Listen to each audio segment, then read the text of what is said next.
하나님 말씀은 구약 욥기 25장 1절부터 26장 14절까지 말씀을 교독하겠습니다. 욥기서 25장 1절부터 26장 14절까지입니다. 수아 사람 빌닷이 대답하여 이르되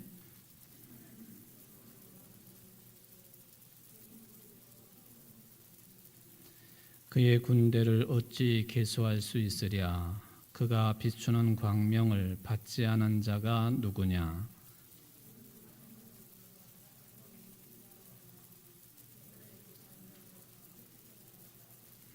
보라, 그의 눈에는 달이라도 빛을 발하지 못하고 별도 빛나지 못하거든. 욥이 대답하여 이르되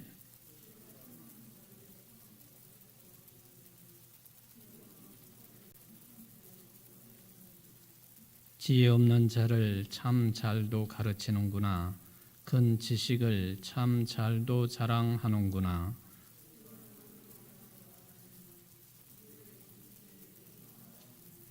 죽은 자의 영들이 물 밑에서 떨며 물에서 사는 것들도 그러하도다.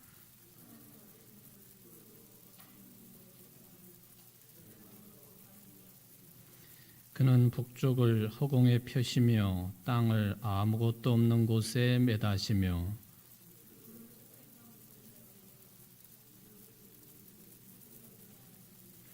그는 보름달을 가리시고 자기의 구름을 그 위에 펴시며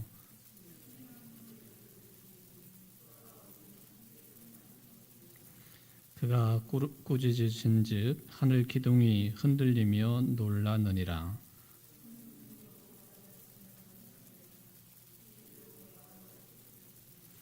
그의 입김으로 하늘을 맑게 하시고 손으로 날렵한 뱀을 무찌르시나니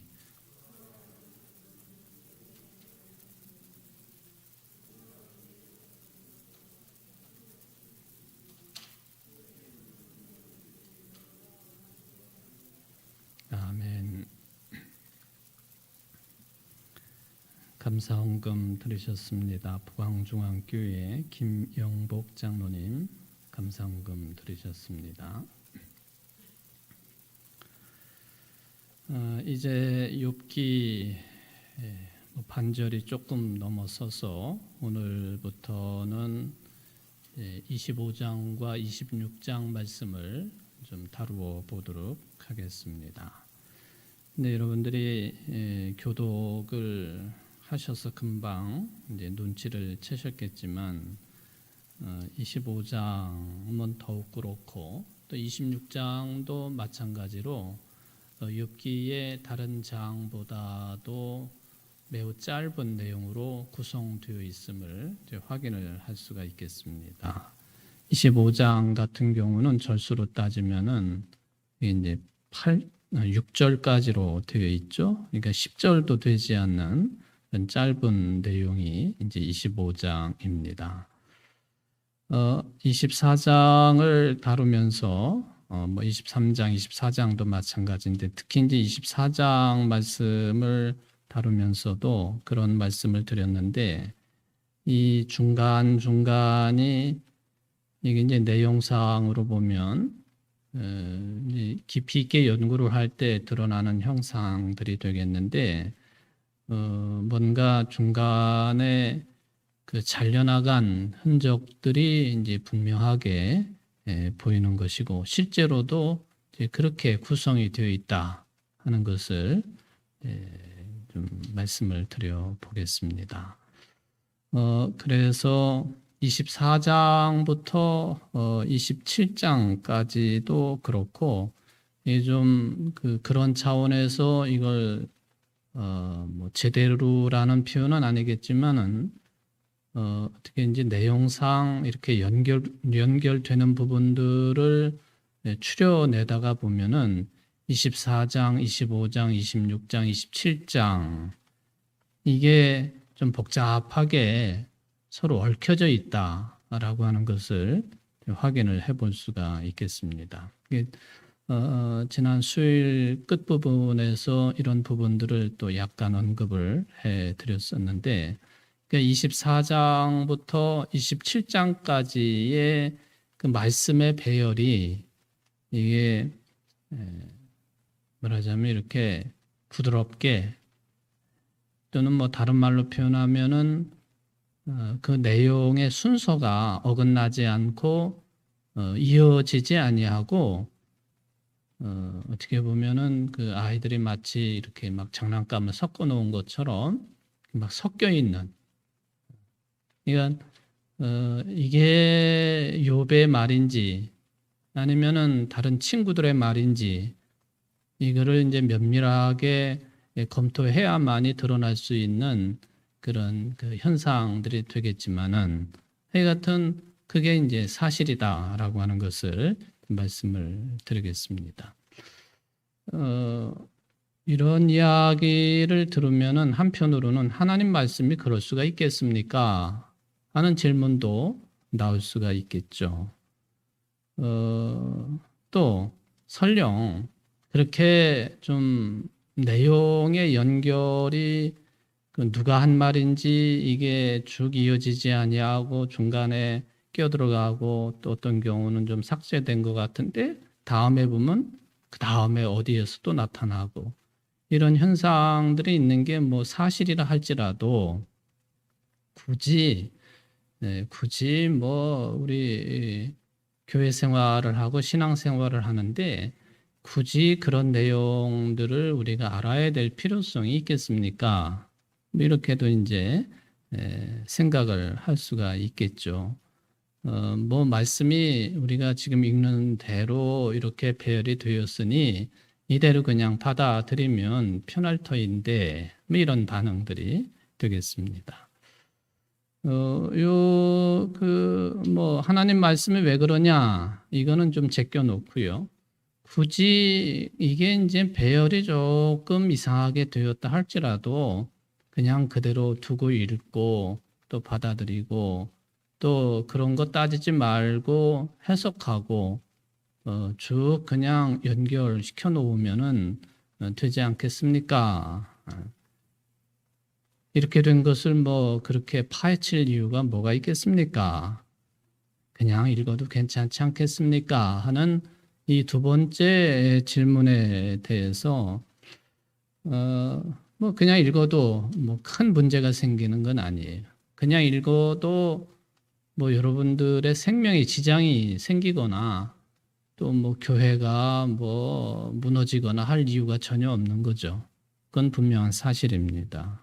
그런데 기왕에 우리가 하나님의 말씀을 읽고 있으니까 좀 더 그 말씀을 정확하게 받아들일 수 있는 길이 있다고 한다면 그걸 찾아보는 것도 우리 신앙인들의 바른 태도가 될 수 있겠다. 그런 이야기입니다. 좀 더 구체적으로 말하면 처음에도 말씀을 드린 것처럼 이 표현이 이 내용이 욥이 한 말로 받아들여야 되는 것인지 아니면은 뭐 빌닷이라고 하는 친구가 한 말로 받아들여야 되는 것인지 또는 이제 세 번째는 등장하지 않으니까 소발이라고 하는 친구도 있지 않습니까? 소발이 한 말로 뭐 받아들여야 되는 것인지 이런 구분은 우리가 하면서 이 말씀을 대하는 것이 훨씬 더 정직한 것이고 또 이제 바른 연결이 될 수 있겠다. 또 이제 그렇게 해야만 되겠다 하는 것이죠. 만약에 이제 이 시간이 우리가 이제 뭐 주보에 보면은 이 말씀이라고 하는 제목 시간인데요. 말씀이나 설교 시간이나 똑같은 개념이겠지만은 주일날 설교, 주일 공동예배의 설교라고 한다면 제가 굳이 이런 얘기까지 여러분들에게 소개를 하거나 또 언급을 할 필요성이 별로 없을 것 같습니다. 그냥 슬쩍 넘어가도 뭐 누가 그것 가지고 좀 뭐라고 그럴 사람도 없을 것이고요. 근데 오늘 수요일이기 때문에 또 이제 엽기서를 강의하듯이 쭉 검토를 해 나가는 그런 시간이니까 조금 더 자세하게 지나가는 부분들이 있다. 이런 그 기본적인 내용들을 또 변화되는 그 내용들을 평상시에 생각해 보지 않았던 그런 부분들을 생각해 보고 넘어가는 것이 또 설교를 욥기를 주제로 한 또 욥기서의 내용의 흐름이 들어있는 그런 설교를 나중에라도 들을 때에 도움이 될 수 있겠다 하는 판단을 저는 하고 있다 하는 것이죠. 물론 이런 작업들은 일반 교인들이 할 수 있는 내용들은 결코 아니지요. 아무리 그 성경을 깊게 파고드는 사람이라 할지라도 이게 욥의 한 말인지 빌닷이 한 말인지 아니면은 여기 소발이라고 하는 사람은 나타나지 않았는데 소발이 한 말인지 이런 구분을 해낼 수 있다고 하는 것은 역시 성경을 문자, 그러니까 다른 나라 언어를 깊이 연구를 하면서 또 뿐만 아니라 이 유대 사회의 신앙적인 여러 가지 상황들을 깊이 있게 연구를 한 그런 흔적들에 대한 도움, 학문적인 그런 어떤 그 업적, 이런 것들을 가지고 있는 사람들이 이제 주로 하는 과정이고 연구이고 영역이기도 합니다. 그런 분들을 우리는 이제 성서 신학자들이라 그렇게 부르고 그 중에서도 욥기가 구약 성경이기 때문에 구약 성경을 전공으로 하시는 분들이 집중적으로 다룰 수가 있겠죠. 그 중에서도 또 욥기만을 파고드는 그런 학자라고 한다면 뭐 이런 구분을 충분히 할 수 있는 내용들이다라고 하는 것을 생각을 해 보게 됩니다. 그래서 이런 분들, 전문가들의 도움을 여러분들은 여러분들의 개인적인 신앙생활이나 또 넓게는 교회 생활을 하는 데 있어서 그리고 사회에 나가서 그리스도인으로서의 삶을 이용해 나가는 데 아주 귀한 도움으로 받아들일 수 있으면 좋을 것 같습니다. 이분들의 노력, 기도, 연구의 결실, 이것들은 매우 소중하다라고 하는 그런 말씀이 되겠습니다. 보통 이제 일반 문학 경우에도 뭐 그 최근에 나온 것들이야 다 근거가 있으니까 그럴 필요가 없겠지만은 뭐 조금 멀게 이야기하면은 조선시대 때의 어떤 문학 작품이라고 그런다. 그럼 또 그 이전에 고려시대 때의 문학 작품이라고 그런다. 삼국시대 때 뭐 또는 그 이전에 또 다른 나라로 말하면은 그 오랜 역사 속에서 탄생하고 있는 그런 문학 작품들 예를 들면은 저자가 누구냐? 누가 남겨놓은 기록이냐? 또 언제쯤 작품이냐? 뭐 이런 것들을 이제 판단을 해야 될 때가 있지 않겠습니까? 무명의 작품들도 많이 있겠지만은 또 연구해서 찾아보면은 이 시의 이 작품의 저자가 누구인지 밝혀질 수 있기도 하지요. 연대도 마찬가지고요. 성경도 그런 그 일반적인 입장으로 바라보게 되면은 그런 경우가 해당되는 경우가 있다. 욥기 오늘 이제 24장부터 27장이 뭐 그렇게 너무 넓게 갈 거는 없겠고요. 이게 누가 한 말이냐? 이것 정도는 이런 성서 신학자들의 전문적인 도움을 통해서 우리가 확인할 수 있는 내용들이 분명히 있다라고 하는 것을 생각을 해볼 수가 있겠습니다.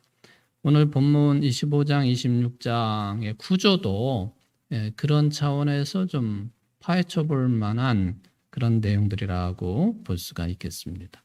다시 반복이 되지요. 욥의 친구들이 어떤 사람이 등장해가지고 욥에게 이야기를 하면 욥이 또 그거에 대해서 반응을 보이고 또 두 번째 친구가 나와서 뭔가 이야기를 하면 또 욥이 또 그 친구에게 반응을 보이고 또 세 번째 친구도 마찬가지고 이런 식입니다.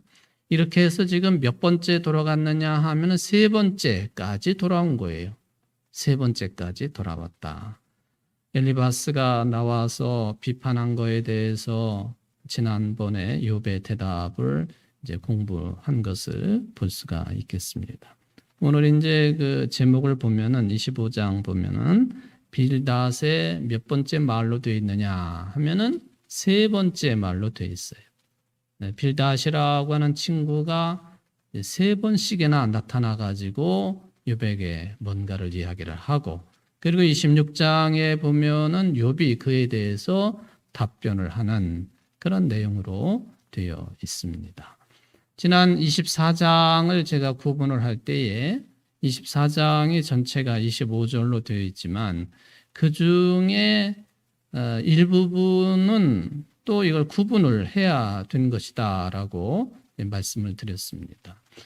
엘리바스라고 하는 친구가 욥에 대해서 한 말에 대하여 욥이 반응을 보인 내용이 이 24장 전체가 아니다. 몇 절까지냐? 1절부터 17절까지가 욥이 한 말이고, 그리고 그 다음에 몇 절 띄어서 21절이 욥이 한 말이다. 지난번에 이제 언급을 했던 그런 내용이죠. 그리고 이제 순서에 따라서 빌닷이 이제 등장을 한 겁니다. 그러니까 25장 1절부터 6절까지가 빌닷이 세 번째 나타나 가지고 욥에게 말한 내용이 되겠습니다. 그리고는 26장을 보면은 욥이 등장해서 답변한 것으로 제목 자체가 아예 그렇게 되어 있지 않습니까?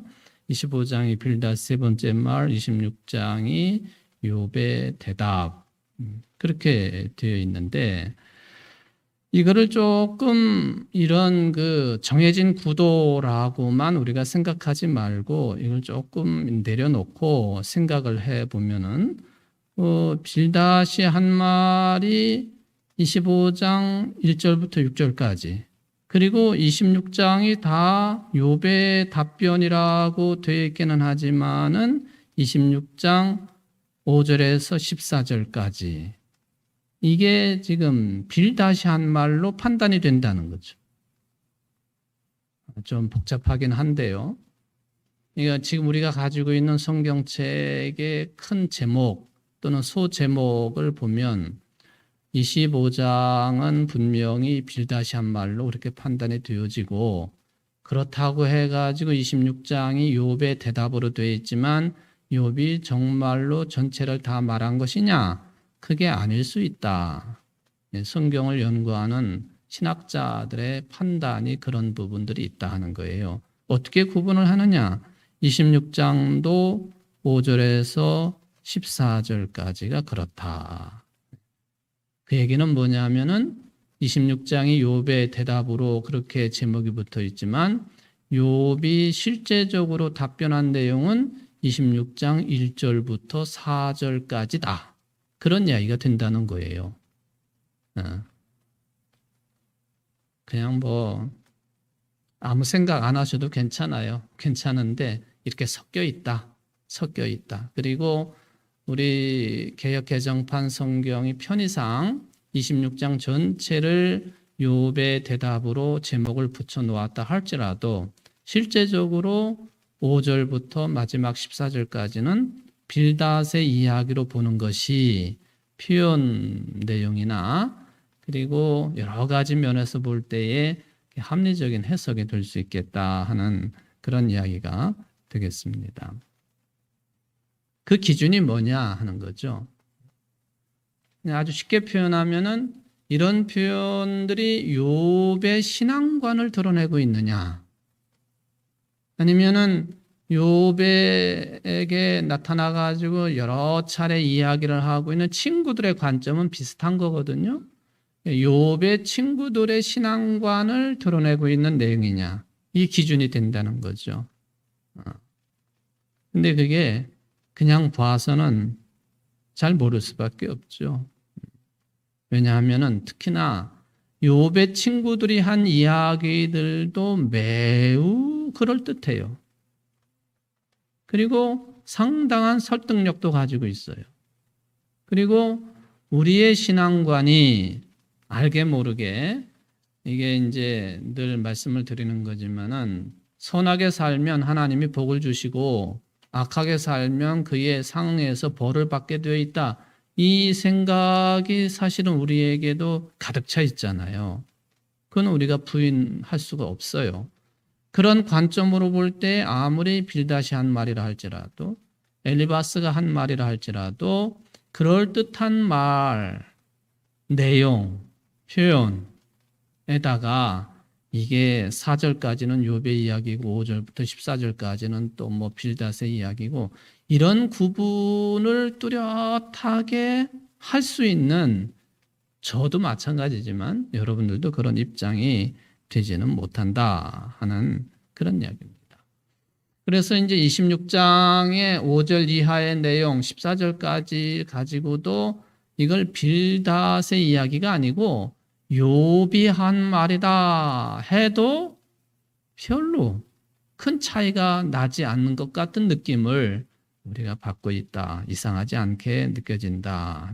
꼼꼼하게 정말로 이것을 세세하게 분석하고 따져보지 않는 한, 즉 전문가적인 신학의 배경을 가지고 이걸 공부하지 않는 한은 이런 구분이 쉽지 않겠다라고 하는 것을 생각을 해볼 수가 있겠어요.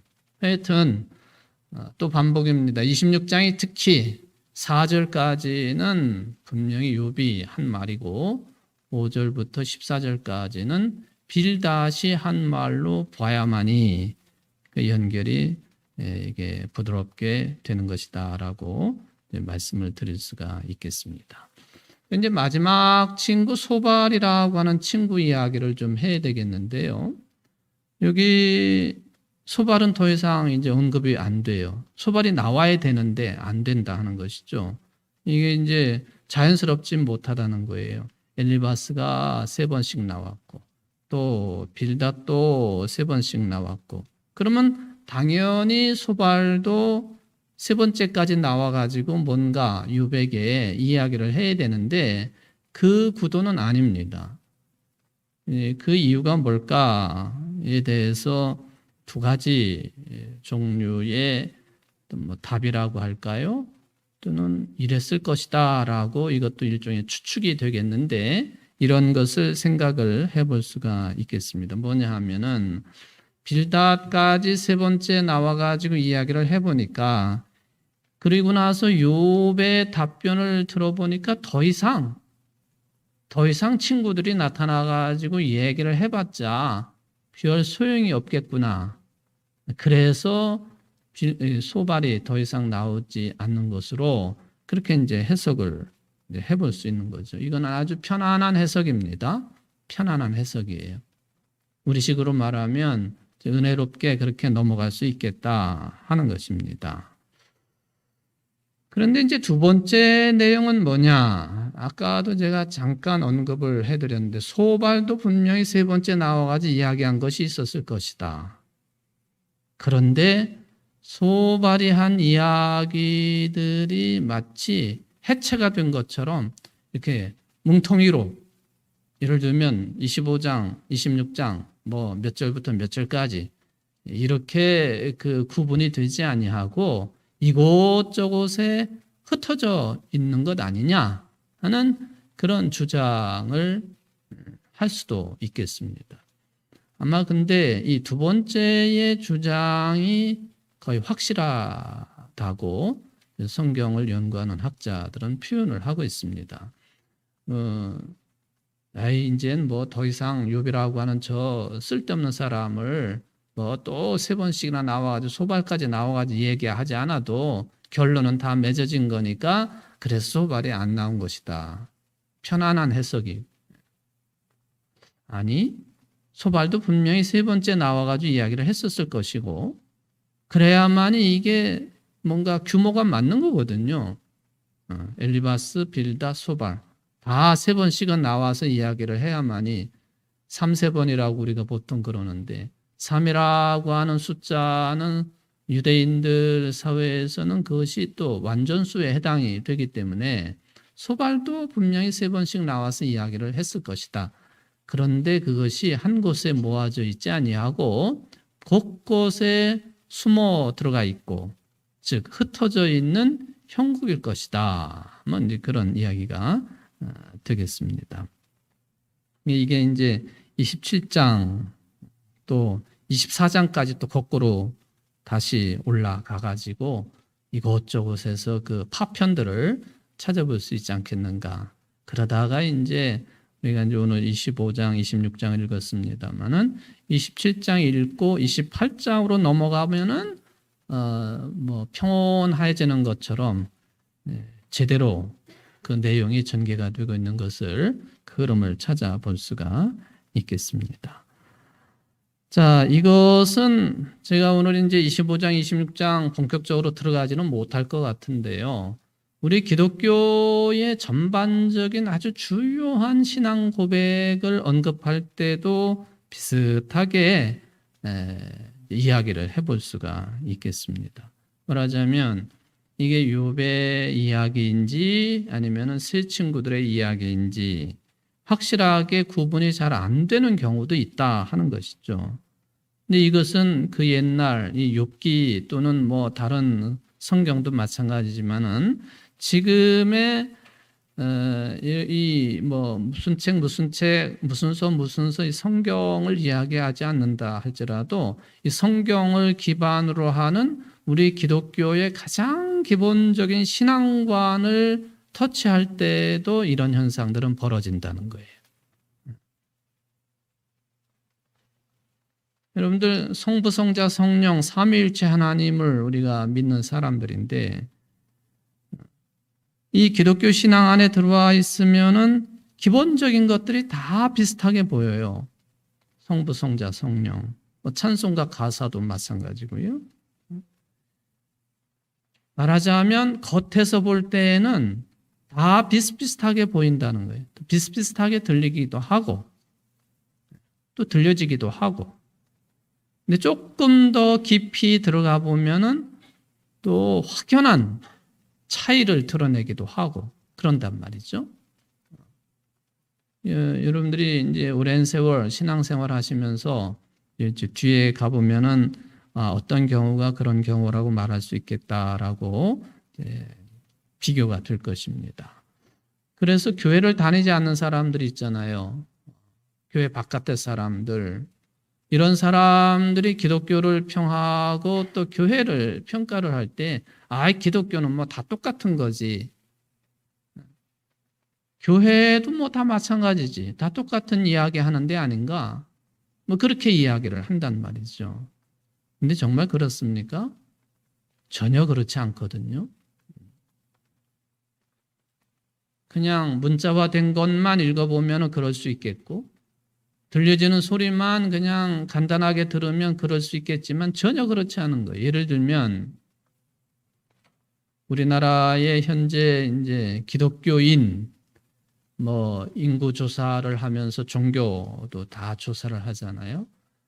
불교를 믿는 사람들이 얼마나 되고 또 뭐 유교인이 얼마가 되고 뭐 이슬람교인이 얼마가 되고 기독교인이 얼마가 되고 기독교인 그러면은 그 속에는 별 가지가 다 들어갑니다. 여러분들의 숫자도 물론 당연히 들어가지요. 가톨릭도 거기 들어가지요. 더 뭐 이거 재밌는 것은 아니지만은 더 참 심각한 것 중에 하나는 뭐냐면은 정부가 조사하고 있는 기독교라고 하는 종교를 가지고 있는 사람들의 숫자 가운데는 이단도 다 포함되어 있는 거예요. 여러분들 대한민국의 기독교인들의 숫자가 뭐 20%네 뭐 어느 때 많을 때는 뭐 20%, 25%까지 4분의 1이 기독교인이다. 그런 말에 절대로 현혹되지 마십시오. 좋아할 것도 하나도 없습니다. 그 속에는 정상적인 신앙관 또 교회 생활을 하시는 분들 당연히 포함되어 있지만 이단도 다 거기 들어가 있는 거예요. 신천지도 거기 다 들어가 있는 거예요. 하나님의 교회 사람들도 다 거기 들어가 있는 거예요. 좀 전에 한 말처럼 겉으로 볼 때는 다 똑같은 차원으로 받아들일 수 있다는 거예요. 근데 좀 더 깊이 들어가 보면은 전혀 그렇지 않다는 거예요. 언제까지 그럴 것이냐? 언제까지? 뭐 주님이 다시 오실 때까지, 소위 말하면은 종말의 때까지 이런 흐름은 크게 변하지 않을 것 같다. 종말이 뭐냐? 종말이 세상 끝, 그것도 맞는 말이지만은 하여튼 끄트머리에.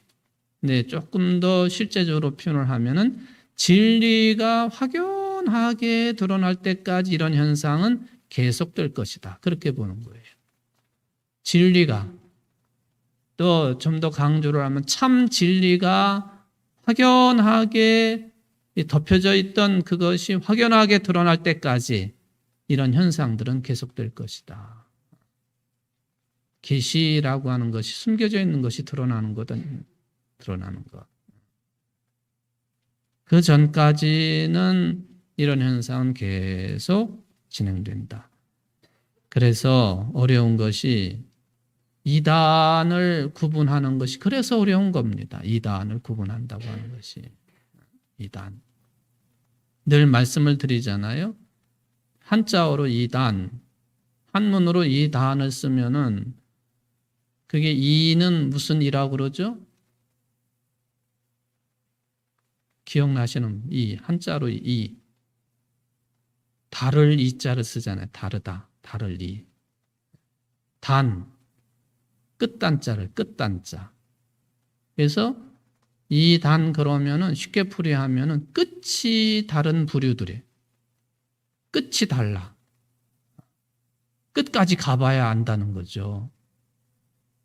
여러분들 중에 혹시 이 단에 한번 이렇게 관여해 보신 분들 계세요? 그런 분들 없으시죠? 끝이 달라요. 끝이 다르다 하는 얘기는 뭐냐 하면은 구분이 잘 안 됐다는 거죠. 그냥 어떻게 하다 보니까 거기 스며들어가는 거예요. 아, 저 사람들 얘기를 들어보니까 이게 별 차이가 없는 것 같아. 예수님 이야기하지, 하나님 이야기하지, 성령님 이야기하지, 교회 이야기하지, 뭐 또 종말론 이야기하지, 좋은 일 많이 하자고 그러지. 그러니까 이단에 빠지는 거예요. 구분이 잘 안 된다, 구분이.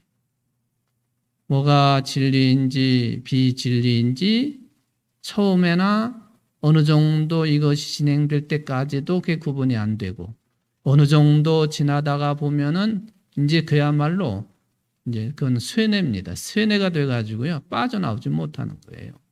한 번 이단에 들어가 나오면 헤어나지 못하는 이유가 거기에 있습니다.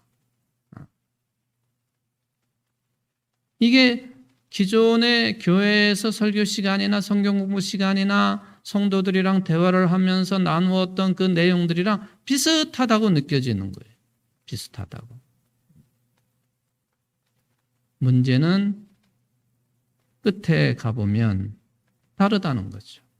그래서 이단이다. 원래 이제 이단이라고 하는 말이 유교 계통에서 흔히 사용되었던 그런 표현이기는 한데 우리나라에서는 유독히도 기독교 계통에서 많이 사용하는 용어입니다. 여러분 이제 이단이라고 하는 말하고 좀 비교해서 생각해 볼 수 있는 표현이 이교라고 하는 말이 있습니다. 이교. 이교도라고 할 때 이교. 그건 아예 그것은 뭐 다른 종교 그렇게 보면 돼요. 그러니까 우리 기독교인 아니면은 뭐 이슬람교인 뭐 이런 식으로 다른 종교로 보면 되는 거죠. 기독교인, 뭐 힌두교인 뭐 이런 식으로 이단하고 이교를 비교를 해보면은 이교라고 하는 것은 사실은 우리들과 상관이 없는 거예요. 내용상. 이렇게 서로 연결되는 게 없다고 봐야 되는 것이죠. 근데 이단은요, 그렇지 않아요. 이거는 내부의 적이라고 표현할 수 있는 거죠. 그러면 바깥에 있는 적도 무섭지만은 더 무서운 게 뭐예요? 내부에 있는 적이 더 무서운 거죠. 그래서 우리는 이교도들에 대해서도 요즘에 뭐 이런저런 강한 반응을 보이기도 하는데, 얼마 전에 대구에서 그 이슬람 모스크가 뭐 세워지는지 어쩌는지 뭐 그런가 봐요. 대구 쪽에. 그랬더니 누군지는 모르겠습니다만은 제가 거기까지 파악은 안 해봤는데, 그 건축 현장 앞인지 어디에 가가지고는 대구의 어떤 분들이 이렇게 보니까 뭐 수십 명 정도 되는지 몰려가가지고는 뭐 돼지고기 파티를 열었다고 그래요. 삼겹살을 구워 드셨는가 봐요. 삼겹살. 이건 말하자면은 그냥 중립적인 입장으로 보면은 그 이슬람교인들을 심각하게 모욕하는 일이죠. 그렇죠. 이슬람교인들은 절대로 돼지고기를 안 먹으니까. 유대교의 회당 앞에 가서 삼겹살 구워 먹어도 똑같은 현상일 겁니다. 유대교인들도 돼지고기를 안 먹으니까. 신나게 돼지고기 삼겹살 파티를 열었다. 그래서 그게 이제 보도가 되기도 했고, 한편에서는 혀를 끌끌끌 차기도 했고, 또 한편에서는 잘했다 그렇게 박수 치는 사람들도 있고 그렇습니다. 이교, 그런 부류가 이제 이교도예요. 그 이슬람교도. 그 못 들어오게 하려고 하는, 그러니까 그런 일을 한 사람들은 당연히 제가 볼 때는 기독교인이었으리라고 생각을 합니다. 기독교인이 아닌 무교라든지 하는 사람들이 그렇게까지 가가지고 그런 행위를 할 이유는 없다, 그렇게 봅니다. 그것보다 더 무서운 게 내부의 적이라고 하는 걸 저는 좀 언급을 해보고 싶어요. 그것보다 더 무서운 게 내부의 적이라 이단이다라고 하는 그런 이야기가 되겠습니다. 자, 이 교도들이 기독교인들을 아주 강하게 핍박을 하지요. 지금도 마찬가지예요. 세계 곳곳에서 종교가 다르다고 하는 이유 때문에 엄청난 핍박이 진행되고 있죠. 요즘에 이제 저 메소포타미아 문명 발생지 중에 하나인 이란 같은 나라를 보면 벌써부터 이제 이게 심각한 문제인데, 여성들이 머리에다 뒤집어 쓰는 히잡, 이 히잡을 쓰지 않았다. 이걸 가지고 구금을 하고 구타를 하고 해가지고 한 여성이 죽었잖아요. 이 종교법에 의해서 그 죽은 거예요. 그게 이런 거에 한 거를 해가지고 이란의 축구 대표팀이 시합을 하기 전에 국가 제창을 하는데 국가 제창을 하지 않았잖아요. 아마 그 축구 선수들도 다 징계를 받든지 아니면은 자국에 들어가지 못하든지, 지금 이란이 그것 때문에 지금 뭐 정부는 아주 강하게 탄압을 하고, 이란이 원래가 1970년대쯤에는 팔레비 국왕 시절에는 친자유주의 성향을 가지고 있었고 친서방적인 경향성을 가지고 있어가지고, 그때에 테헤란에 가보면 지금 서울 거리가 그때 탄생한 거고, 또 서울 강남에 가보면 테헤란로가 있잖아요. 테헤란로가 그때 탄생을 한 거예요. 근데 지금은 종교와 정치가 일치가 된 신정일치 제도를 추구를 하니까 이런 세속적인 흐름, 자유로운 생각, 또 행동 거지, 옷차림 아주 강력하게 지금 막고 있지 않습니까? 그러니까 그 이슬람교인들 그 정치와 종교가 하나가 된 그 지도자들이 볼 때는 히잡을 벗어제끼고 자유롭게 행동하는 사람들이 이단이죠. 이단. 그 내부적으로 볼 때에는 그게 더 무서운 거라는 거예요. 그게 더 무서운 거라. 우리 기독교가 이 이교도들에 의해서 탄압을 받을 때는 오히려 더 뭉치고, 그리고 죽음을 불사하고 이 기독교 정신을 지키기 위해서 그렇게 버텨냈잖아요. 순교 역사가 다 그렇게 해서 이루어진 것 아닙니까? 하여튼 이단은 내부적인 그런 그 내부의 적이다라고 하는 그런 생각으로 정리를 해볼 수가 있겠습니다. 제가 지난번에 그 성서인문학대학 그 공부 내용 가운데에 초대교회 시절에 그러니까 이세기경입니다. 이세기경에 아주 심각한 기독교 내의 이단에 대한 그런 내용을 좀 언급을 한 적이 있습니다.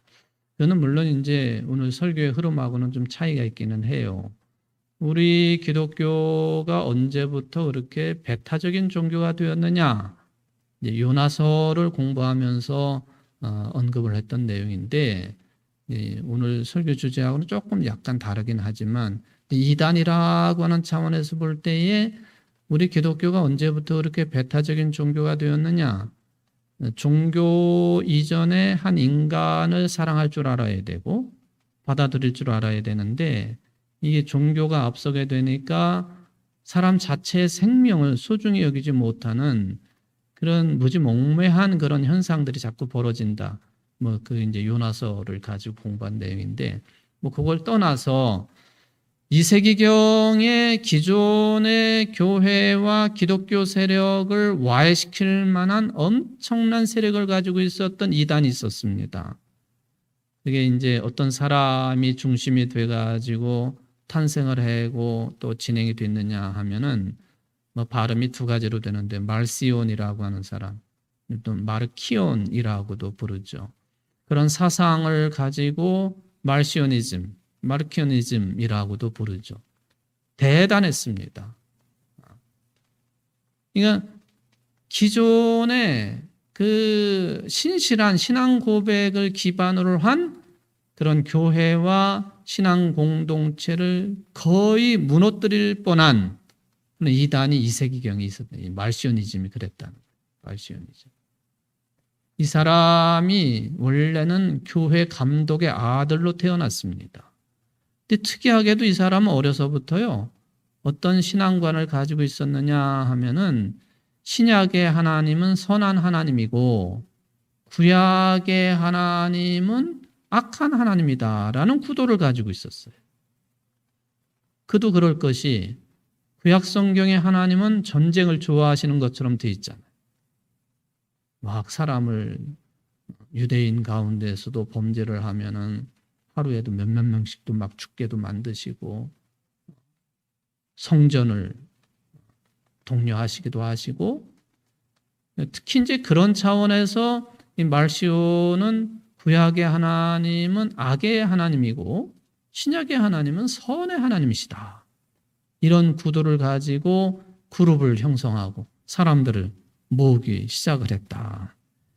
그러니까 초대 교회가 싸워야 될 수많은 이단들 가운데에서도 아주 위험한 이단이었어요. 이게. 뭐 제가 성경 공부를 좀 더 구체적으로 시작할 때쯤에 이 말시오니즘에 대한 공부는 일찍이 하죠. 말시오니즘 이단이다라고 하는 그런 이야기입니다. 그래서 이런 주장을 하니까 아버지가 교회의 감독인데 아들이 그런 주장을 하고 있으니까 집에서 쫓겨난 거예요. 그리고 기존의 교회들로부터 이단으로 이제 평판을 받게 되었다. 144년에 자기 교단까지 세웠습니다. 세력이 실로 막강했습니다. 그러다가 이제 3세기 이후부터 점차적으로 쇠퇴를 해가지고는 서서히 자취를 감추었지만은 이게 정통 교단이 이길는지 또 이 말시온의 주장이 이길는지 장담하기 어려울 정도로 그 세력이 막강했다는 거예요. 막강했다. 대표적인 우리 초대 기독교의 이단이 뭐 영지주의라고 하는 그런 사상도 있었지만은 실제로 이렇게 막 교단까지 세워가지고 이렇게 초대교회하고 대결 구도까지 들어갔던 이단 중에 하나가 말시오 중심이 되는 그런 이단이었다라고 하는 것을 생각을 해볼 수가 있겠습니다. 근데 이들의 주장도 역시 처음이나 중간쯤까지 들어가 봐도 확연하게 구분이 안 돼요.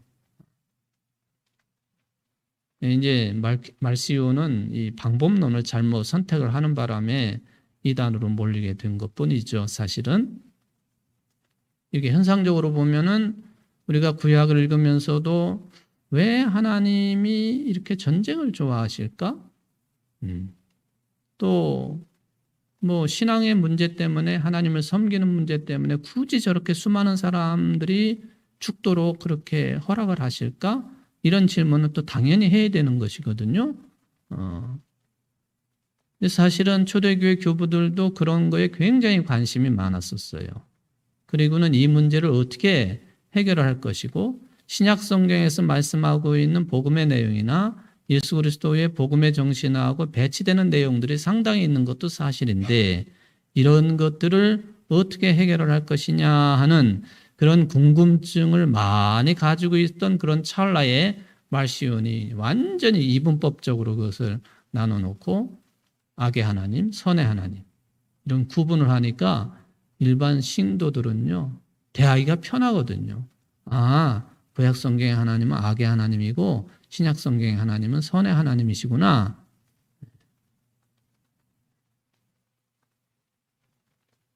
여러분들 이게 내가 이제 그렇게 성경 공부를 하면서 중세 격언 한마디를 좀 붙여 놓았는데요. 적게 생각하는 자는 쉽게 말한다. 그런 말이에요. 적게 생각하는 자는 쉽게 말한다. 이 말시온이 거기에 해당된 사람입니다. 좀 더 깊이 생각했었어야지. 그걸 그렇게 마치 뭐 칼로 무를 잘라내듯이 그렇게 뚝 잘라가지고 선과 악의 대결 구도로 하나님을 나누어 놓을 수 있는 분이냐? 그건 아닌데도 불구하고 적게 생각한 거죠. 그러니까 쉽게 말한 거예요. 그러니까 이단으로 쫓겨날 수밖에 없는 것이죠. 여기까지만 하겠습니다만 우리들도요. 주변에서 신앙에 관한 이야기 또 뭐 개인적인 어떤 이야기들 여러 가지 이야기들을 서로 주고받고 생활을 하고 있습니다만은 일단은 내가 무슨 말을 할 때는 적게 생각하고 말하면 안 돼. 내 말은 곧 내 생각의 결실이거든요. 늘 깊이 생각하고 말할 줄 알아야 돼. 그리고 상대방이 또 어떤 사람들이 무슨 말을 할 때에도 그게 끝이 어떻게 맺어지는가는 항상 내다볼 줄 알아야 돼. 그래야지 현혹되지 않는 것이고 시험 들지 않고 그리고 인간관계를 든든히 맺어갈 수 있는 기초가 되는 것이죠. 뭐 이런 얘기 저런 얘기 하다가 보니까 이 2단까지 말씀을 드렸습니다. 다음 시간에 본격적으로 본문을 가지고 좀 말씀을 드리도록 하겠습니다. 기도하십시다. 자비로우신 하나님 아버지, 욥기서 25장과 26장 말씀을 교독을 하고 또 우리의 기본적인 신앙의 삶이 이런 모습 저런 모습을 가질 수 있음을 겉으로 볼 때에는 구별이 잘 안 되고 또 비슷한 이야기처럼 들려지는 그런 내용들 속에도 깊이 들어가 보면은 끝이 다른 경우가 분명히 있다고 하는 것을 또한 말씀을 듣습니다. 우리는 늘 시종이 유일한 처음과 끝을 주관하시는 하나님의 자녀들로서 처음과 끝이 같을 뿐만 아니라 시간이 갈수록 우리의 신앙의 깊이가 더 깊어지고 또 하나님께 더 큰 영광을 돌려드릴 수 있는 신앙인의 삶이 되어줄 수 있도록 은혜 베풀어 주시기를 간절히 바라고 원합니다.